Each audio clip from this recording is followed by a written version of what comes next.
Hello, Tom Levecki here with a special edition of the Armchair MBA. This is going to be a very important business topic, something that I've been requested multiple times to do. This is a follow-up to my previous broadcast that talked about top side hustles going into 2022. And now I want to talk to you about top 7 passive income streams going into 2022. All right, before I jump in, I just want to give a shout out to JSV Capital, talk about side hustles. He is launching a course, $249. Normally it's $2,000. He's opening it up to a group course, teach you how to be a commercial loan consultant. Drop in a link below, sign up, tell him the Armchair MBA sent you. A great way to make money. You could offer loans without the broken bones. All right, so without further ado, top 7 income streams going to 2022. Just want to start off, money coming in with little or no effort or active effort on your part, right?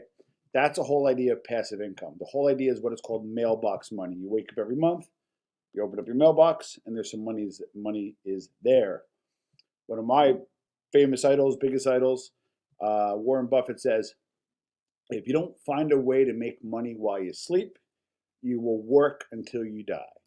Okay, so number 1, top 7 passive income streams going into 2022 is high dividend stocks or equities.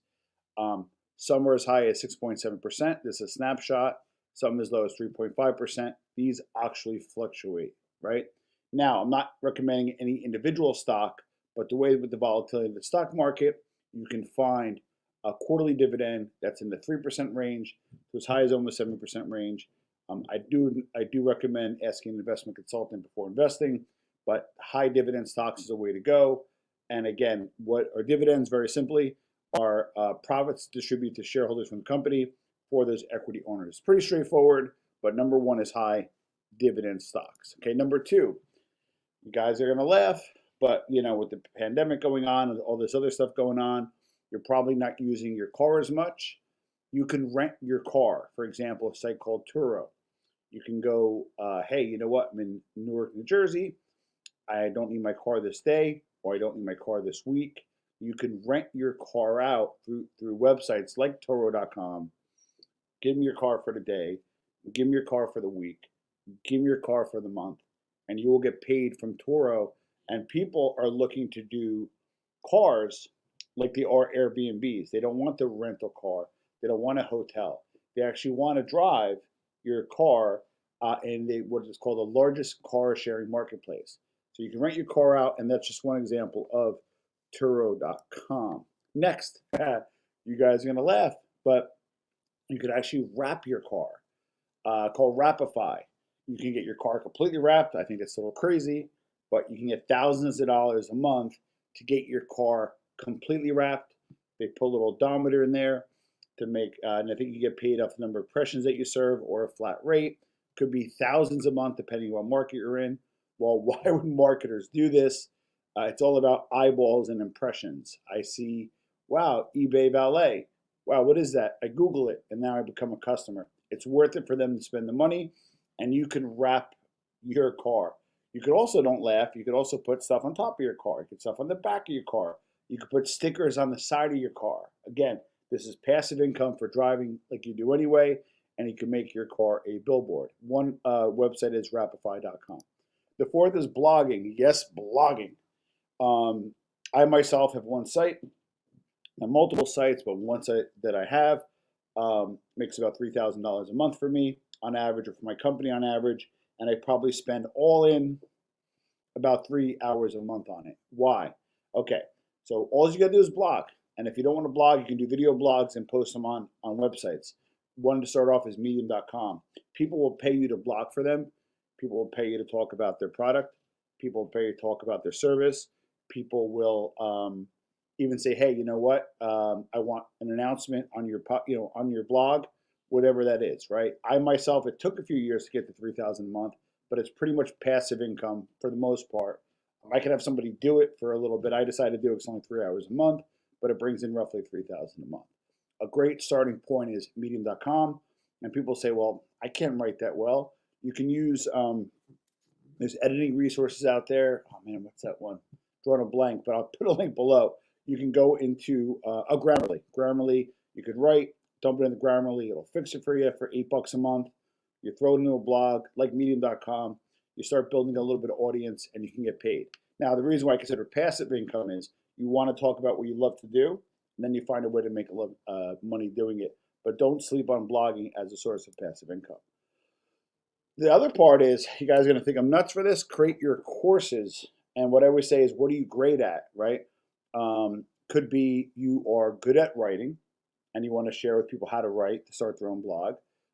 You may have started a YouTube channel. You want to show others how to start a YouTube channel. You may be good at selling and you might want to do a sales course. So what you do is you get it filmed once. You get a decent camera, you get a microphone, and you film courses. And you could put them on Udemy. Udemy is a great site, and different sites. So I thought of George. Shout out to George and Lucio, good guys. Yeah, this guy, I kind of want to dedicate this course to them. To like, hey Tom, I'd love for you to do a course on passive income stuff. And George is a roofer, right? So Google call ads for roofers. There's thousands of roofing companies, which means there's hundreds of people marketing for that roofer. Well, I don't know the roofing business as a marketer. How about an actual roofer comes on and says, hey guys, you're looking to get more roofing business. Here's what roofing is about. Here's what you need to know. And here's what needs to be in those ads. And here's what will separate you from yourself. Because a lot of marketers know how to market, but they're not subject experts on that particular subject. So courses are a great way. You'd be surprised. I always say, what are you great at? Or what do you know the most about? Film a course, put on Udemy. And again, people buy the course. I think they hold on to 30% if they get the course for you. And I think they only hold on to 2% if you advertise your course. Franchise. Okay. Now, I want to be clear on this because there's a labor shortage. The whole idea is I want to give you passive income on this. I don't want to give you active income. I don't want to have to buy a job. So what I want to show you here is the top 12 low-cost franchises. You could be a cruise planner, hot demand right now because they're having problems filling up the cruises. Fit for Mom, ChemDry, Jazzercise, and you can read the rest. These are low-cost franchises that you can get somebody to run for you. You can get somebody to run for you, and then eventually when it gets big enough, you can do it yourself. You can do this while you have a job.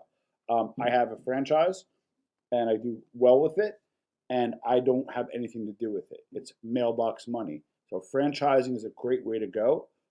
This is more about passive income streams. So you may have a partner who may, have the bandwidth. You may have a sibling. You may have a good friend that you trust, and they can run that said business for you.